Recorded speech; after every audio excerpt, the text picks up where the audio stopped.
Alright guys, quick little interim video here on air conditioning, because as you can tell by the sweat dripping off my face, it is hot as balls in Texas, and this is literally the last thing that I needed to do to Chuck's car. Well, I still need to fix the problem. So let us talk about AC for a quick minute here, because I know it's not just me that wishes it had AC. I got AC in the shop, it's not on, but you guys get my point. So let's talk about that and some of the hurdles that I've just gone through trying to get literally the last thing to work on Chuck's car, and I think I found the culprit. Brand new parts. Go figure.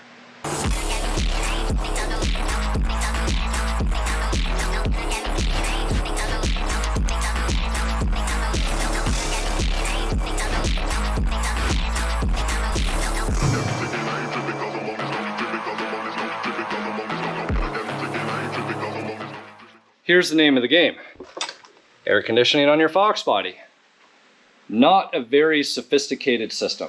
In fact, it is so easy, right, that anybody, just about anybody, should be able to fix their AC or troubleshoot their AC to figure out what's going on. So this is going to be a little bit of a walkthrough on how the AC system works in your Foxbody. And guys, I am not a certified AC technician. Me and Gary talked about this on the podcast, and we pretty much said, you know, in Canada especially, we almost like we're feared.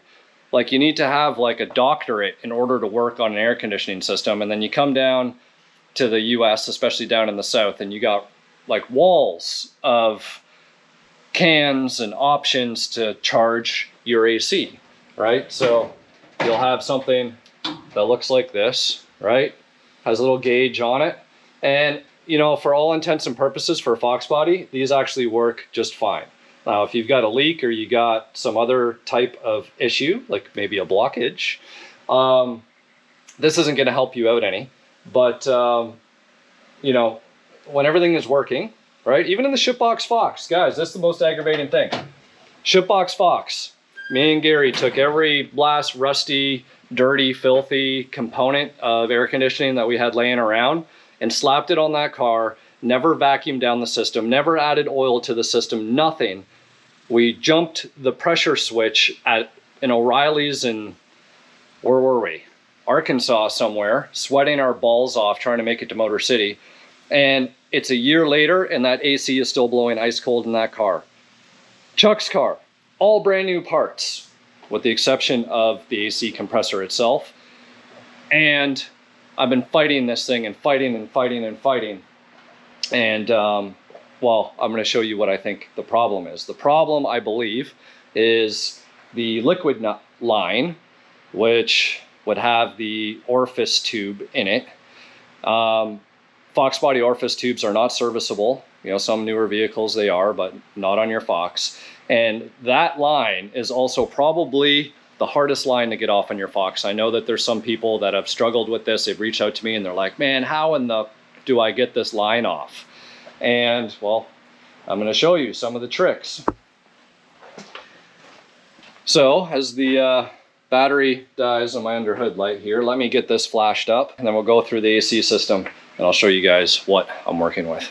All right, so let's talk about the electrical first and foremost on your AC system, starting with the climate control. So if for whatever reason you got a Coyote swap, Godzilla swap, an LS swap, or whatever type of swap, standalone Holly, right, Terminator, X install, or whatever it might be, you need something to trigger and close the loop so that the clutch on your AC compressor is going to turn on, okay? And what you need is on your climate control, there's one wire on the back of it. Doesn't matter if you're 79 through 93. AC is triggered on max AC, norm AC, and defrost, okay? Vent, floor, and mix of vent and floor does not trigger your AC unit. The reason why your windshield gets it is because AC is almost, what's the word, like a dehumidifying device. So it reduces fog in your windshield if you have proper working AC. So on the back of your climate control, there is a wire that goes hot, 12 volts, okay, on any of the selections that require AC. So if you know where that wire is, that's number one. Number two, that wire's got to go somewhere. Well, it goes to your pressure switch. And what does the pressure switch do? The pressure switch determines that there's enough gas or pressure in the system to activate your compressor. And if so, then your AC kicks on. If you don't have enough gas in your system, well, it's not going to turn your compressor on because you don't want to burn out the compressor, right? So if your clutch isn't engaging, your compressor isn't turning on, check your pressure switch. They can go bad. You might have a fully charged system and everything is okay, but that switch is bad, all right? And that switch is this guy right here, okay? And I highly recommend you buy a Motocraft one. They're 3 times the price of any aftermarket one, but that is what I would recommend that you buy to ensure, right, that you have a quality piece, right? The wiring for your pressure switch is this guy right here, okay? And this ultimately runs through the engine ECM, PCM harness that is original to your 5.0 motor or 2.3 or whatever it is in your car, okay?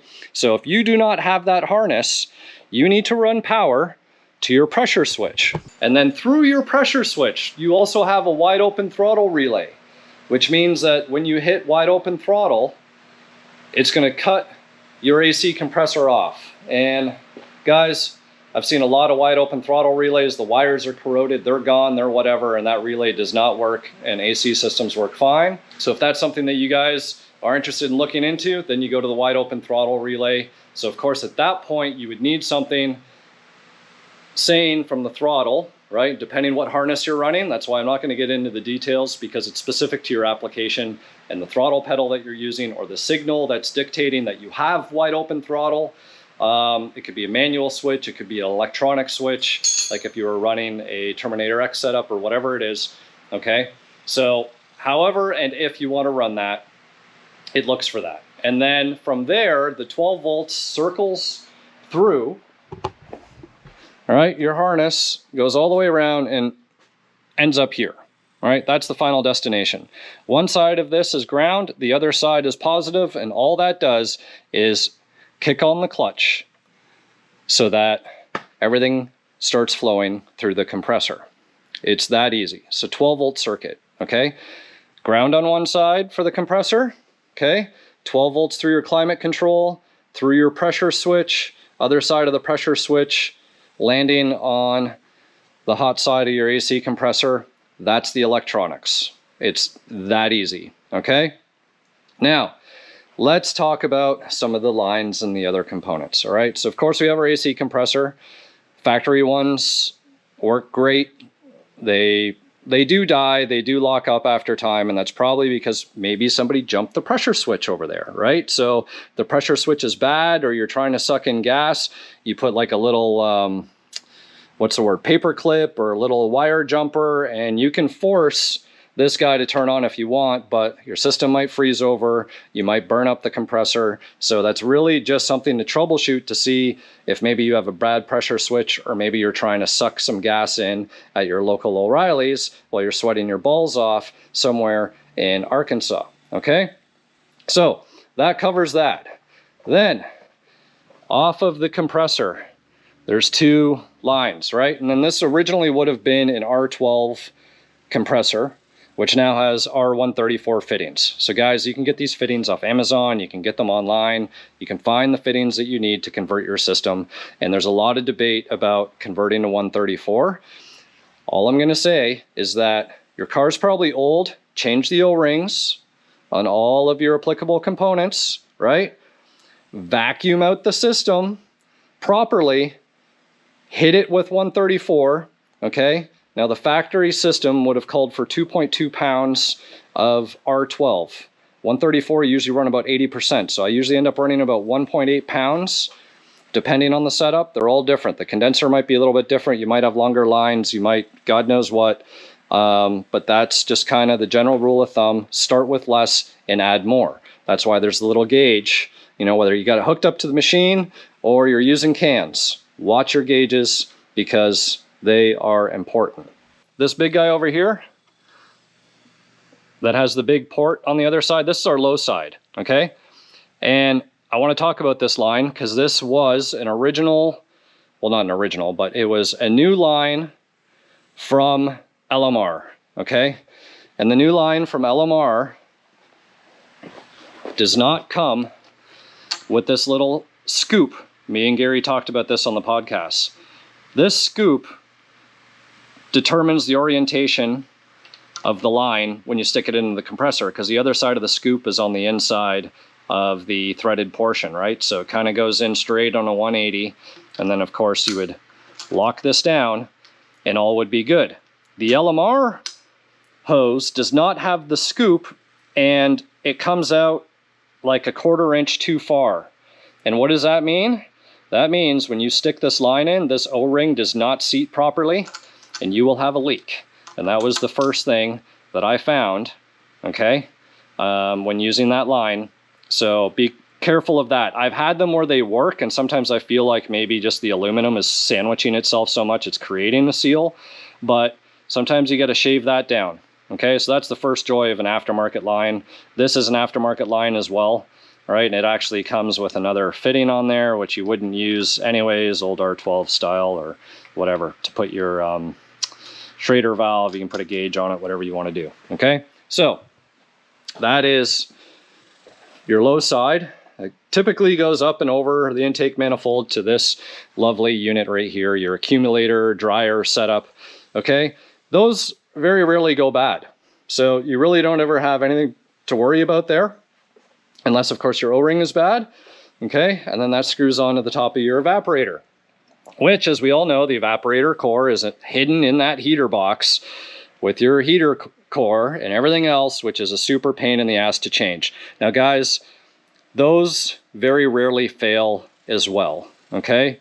If you're doing your heater core, do the evap. Anyways, if your heater core's been done, no one's touched your evap and it's there, chances are your evap should be okay. Now, if this has been left open to the elements, blow air through it, right? Both ways, or suck air, or do whatever you want to do just to make sure that, you know, some scorpions or spiders or whatever haven't gone in there, because that we want to make sure you don't have a blockage. So this one was brand new. Again, everything on this car, with the exception of that compressor, was brand new.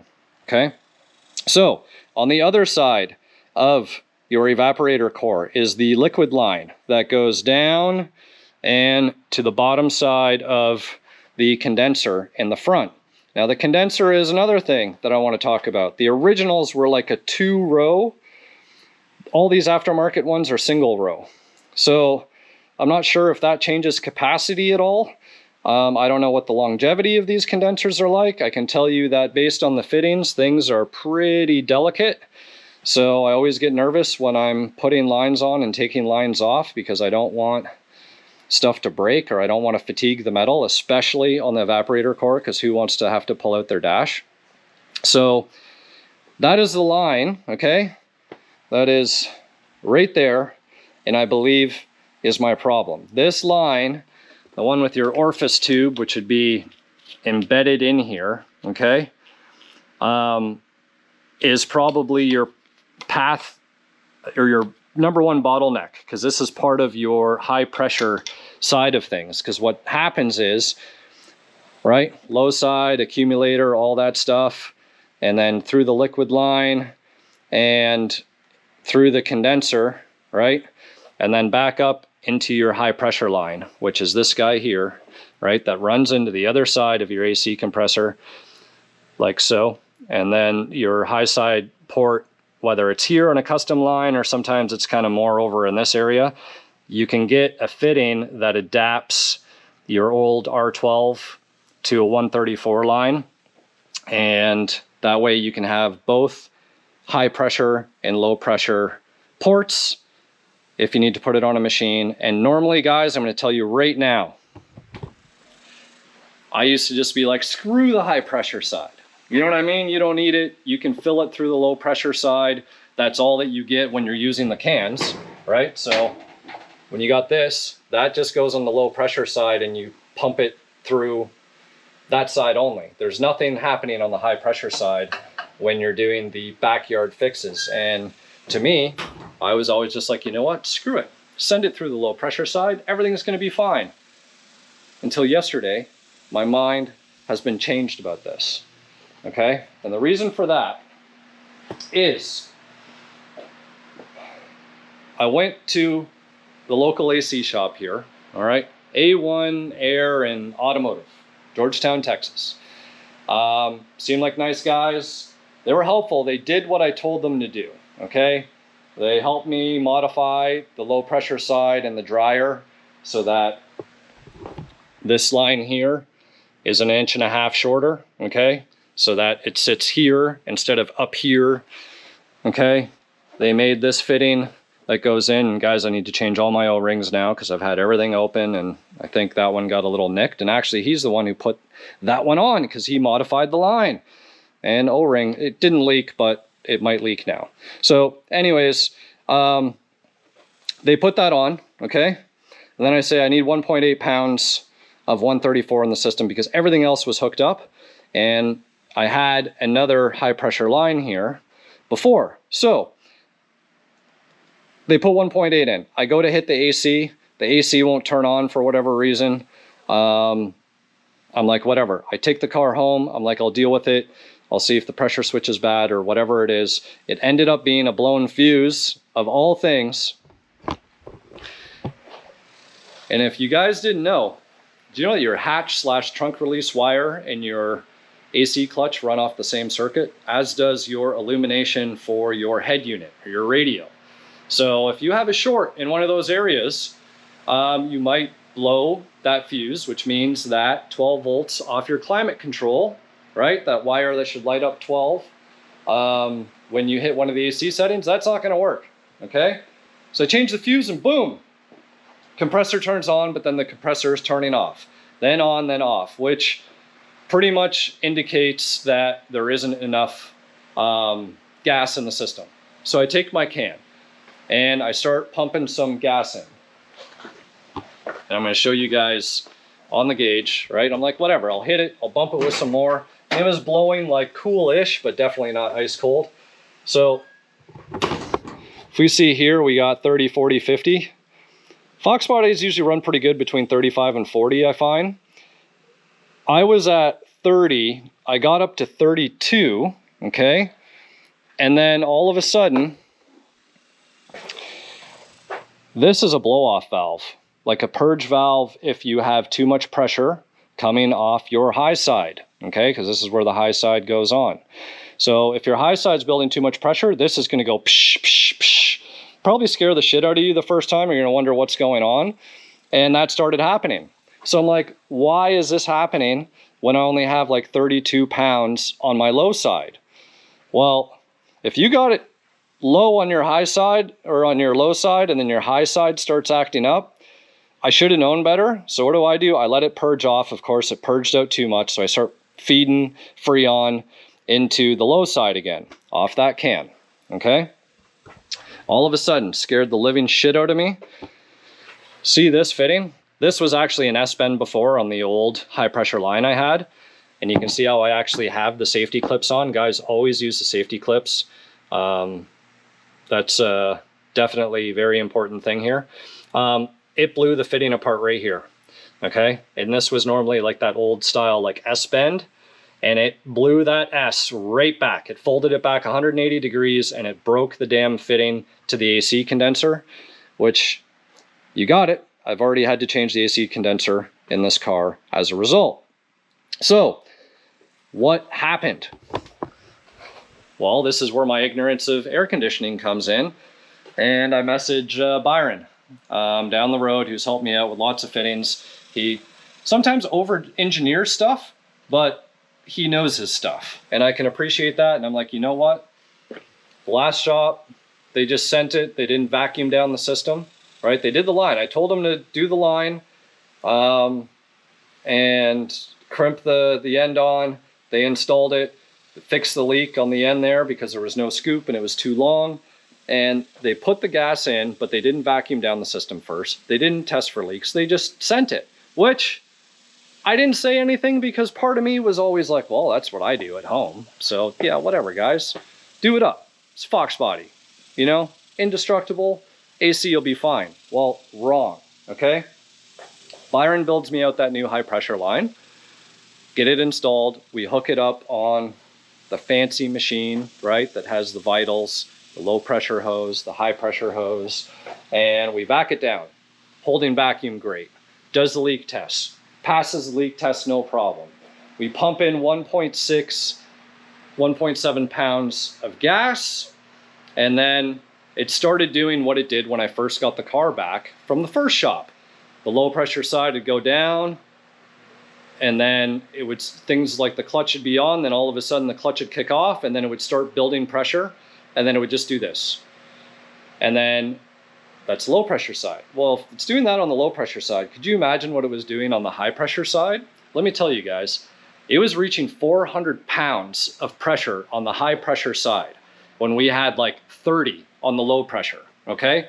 And this is where that mistake was of me just being like, oh, screw, you don't need to deal with the high pressure side, blah, blah, blah, just send it in the low pressure. So Byron's like, dude, you got a blockage somewhere. I'm like, how can I have a blockage? I'm like, everything is new. He's like, well, he's like, you know how new aftermarket parts are this day and age. You know, it's quite possible that, you know, that liquid line is bad. He's like, that's where the path of least resistance, or no, most resistance is. So I'm like, okay. He's like, or it could be the compressor. So what I've done is I pulled everything apart here, and well, I'll show you the problem, and this will be the lessons learned. Hopefully this helps somebody in the end. So I've blown air through here, okay? And it's not going to be free flowing, okay? But you do want some flow, right? And going through the dryer. That worked. I blew air through the low side of the compressor, and I could feel and hear air coming out of the high side. And it's not going to be a lot because it's trying to go through everything. It's not going to work going the other way, guys. You got to go low through high, okay? Compressor seems good. Condenser, brand new, everything works good. Evap, blew air through it, that's fine. High pressure line, blowing air through there, all the way through the condenser, coming out the other side, no problem. This guy. All right, so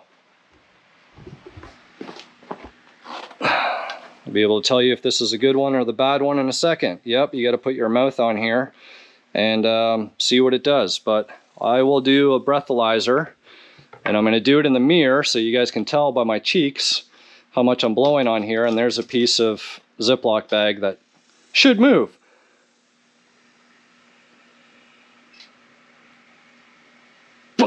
Okay, could barely hear air coming through that. Here's a brand new line that I had on the shelf, okay?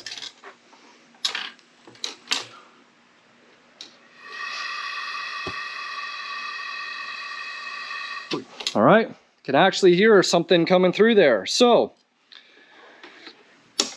what's the deal? Either faulty part, brand new, right? Which I'm going with because everything else was new, and I took great care to make sure that there wasn't dirt, there wasn't debris, there wasn't mice, there wasn't spiders, scorpions, cucarachas, whatever it might be that could have got into somewhere and potentially blown through the line and clogged it up, okay? So I'm 90% sure that was the root cause. So I'm going to get a new one on, but hopefully I can help you guys out getting this line off, okay? It sucks, and it sucks really bad, especially sometimes if the evaporator is all the way back and you can't get a fitting on here or a quick disconnect tool because, where are they here? A lot of people have these, okay? And they're good, especially for fuel lines. But the key of the name of the game, or the key to success here, is number one, have the right size. Too small, too big, just right. 1/2 inch, okay? Green. And you gotta like push, right, to get to the spring that's inside the fitting to, you know, get it to release, right? There's a spring in there. So, check this out. I don't even know where you can get this, or this kit. I have a whole set of them here that came in this Ziploc bag with a bunch of Mustang parts that I bought once upon a time. And I had it in the back shed. I remember seeing the colors and I'm like, let me go see how those quick disconnects work. So this actually clamps around the line, okay? And it gives you way more leverage to get, right, that little part that has to go in there and release the spring. So look these up for quick disconnect tools, or maybe there's some other ones out there, but this is how I got it off with these. I know that there's people that literally try and cut these things off because they're so pissed off. Penetrating oil or some lube just to try and loosen up the spring will help you as well, because sometimes those are a serious pain. So you see this little white clip here? These come on the condenser, right? And then there's usually like a cap that goes in there to keep shit from going inside. These are instrumental for you to get your line to click on, because what it does is it holds the spring back and out of the way. So I don't know where the one, because it had clipped down off, and once you clip it on, it kind of goes down the line. So it must be underneath the car somewhere after I MacGyvered things, and I want to find that piece because otherwise it is a huge pain to get that on, but I'm going to do it. So guys, make sure you have your little white clips, otherwise you're going to be fighting and fighting and fighting to try and hear the final click on there. You're going to be putting so much pressure on, you're going to think you're going to snap the line off the condenser. Huge pain in the ass, okay? So note to self on that one. And then same thing over here, that one can be a little bit of a struggle. You can save those if you have them, okay?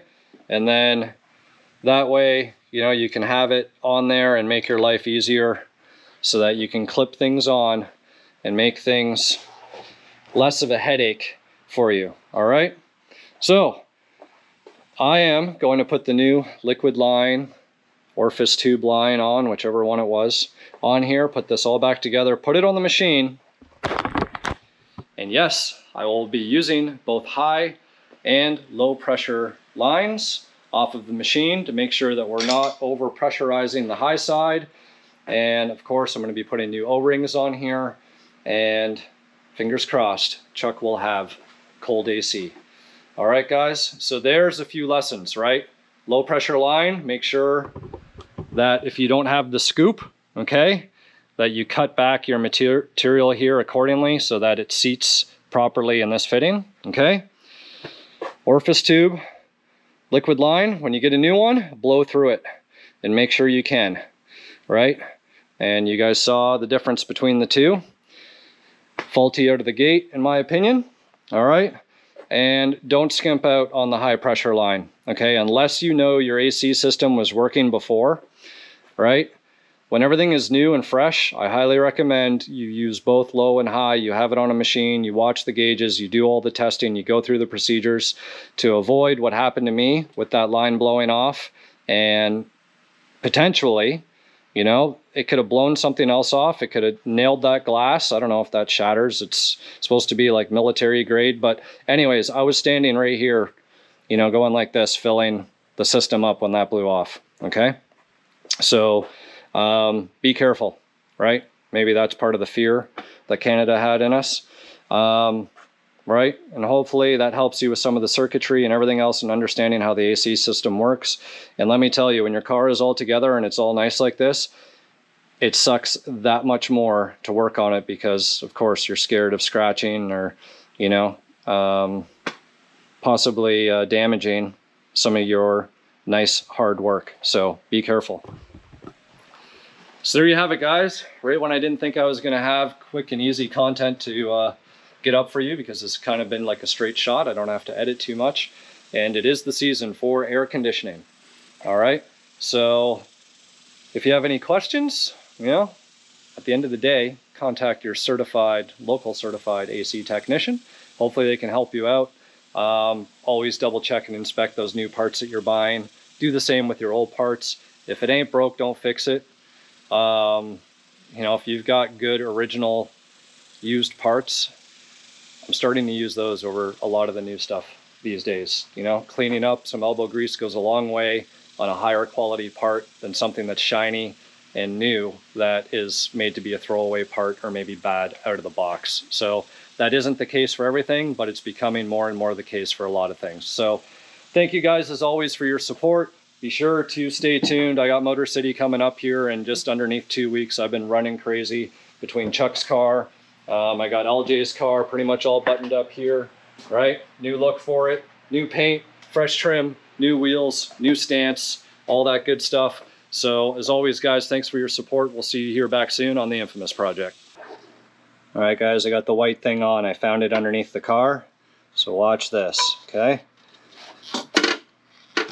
Of course, lubricate your O-rings first, PEG oil. Boom. Clipped in. And then safety clip for safety.